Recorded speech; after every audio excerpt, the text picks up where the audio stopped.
How to go and do the Russian accent fast. That's what we're going to be talking about in this video today. So maybe you're already an actor, or maybe you just want to know how to go and do the Russian accent for fun. Maybe you want to joke around with a friend, maybe you want to show your abilities and your talents. We've done a lot of different accents on this channel before. We've done the Southern accent, we've done the American accent, the British accent, the Australian accent, the Irish accent. We've done a lot of different accents on this channel. And the great thing is, you're able to go and start sounding different with the accent right after the video. You don't have to go and watch something for 2 hours or 4 hours straight.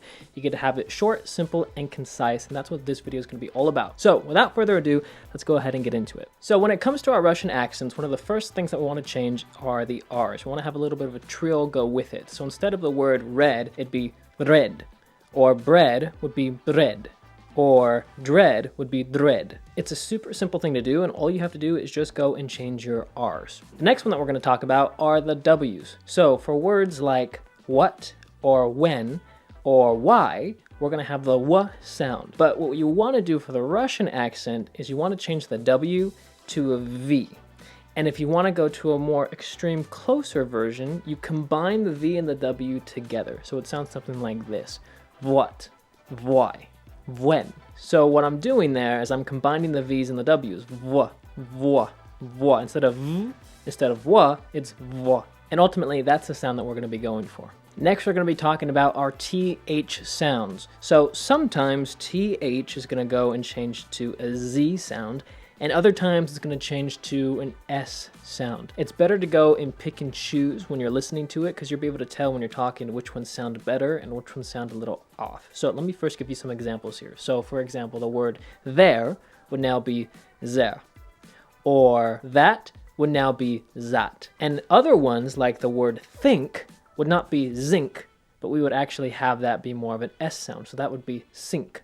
That's what I sink. So that's combined in there, you see the Z for the TH, but then the S for the other TH. Next, we're going to be talking about the I sound for words like little, or bridge, or brick.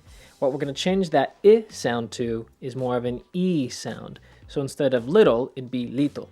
Instead of brick, it'd be brick. Instead of bridge, it'd be bridge. So we're changing that I to more of an E sound. And now again, you can choose for this accent how extreme, how strong you want to go, or how light you want to go, because depending on where you are in the country, it will sound a little bit different depending on the extremes of how you take this. Next, we're going to be talking about the S sound, and this one's really fun, and this one can be a really extreme change when you get it down, and it sounds really fun to do. So the S sound, we're going to be adding a Y right before it. So for example, when you have a word like heck, it'd be hiek. Kettle would be kietel. Respect would be respiekt. And you can see by adding in that Y right before it, you sound more Russian, but it's also so much more fun to do. So if you do it right now, you can see for yourself, hiek, respiekt, kietel. It's super fun, so give it a try right now. Next, we're going to be talking about the oo sound for words that you might hear for, like, say, the word truth, the oo, truth.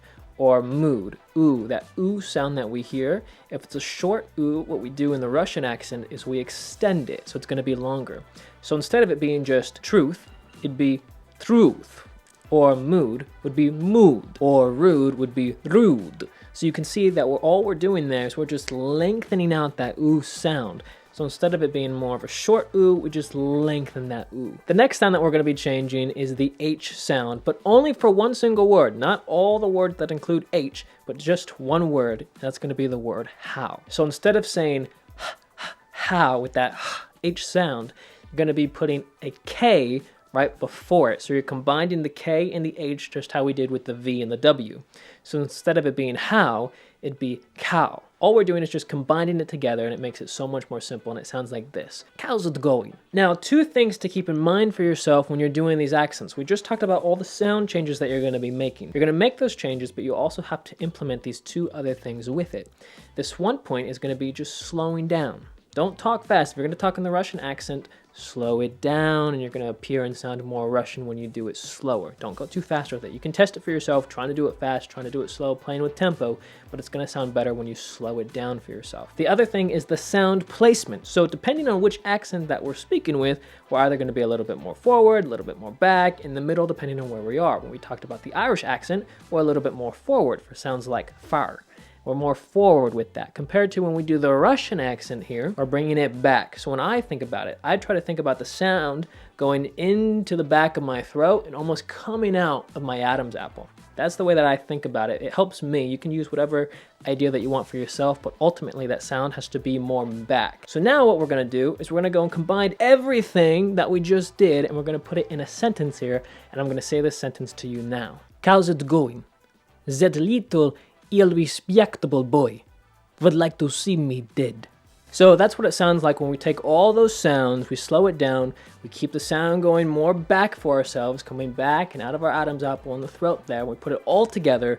That's where we get the Russian accent sound. Now, of course, if you want to go and get the perfect Russian accent for yourself, do you have to do more than just this? Yeah, you have to study and you have to learn, but if you want it quick, this is what you have to do. Other things you can do for yourself if you want to get even better at this, though, is go and watch more Russian people speaking, go and watch Russian movies, or go and watch actors who do Russian accents, or go and watch interviews of Russian people. And if you practice this and you do it over and over and you listen to it, you're going to get better and better. But it's so easy if you just implement all of these sounds and everything we did today, you can start going out into the world with your Russian accent. So I hope you guys liked this video. Make sure you all subscribe to the channel so you stay up to date with everything. Give this video a thumbs up if it helped you all. Also, our 10-hour acting masterclass, our 2.0 version, is going to be down in the description down below and also in the comment section if you're interested in that, as well as our 10 acting resume templates. All right, see you later. Bye-bye.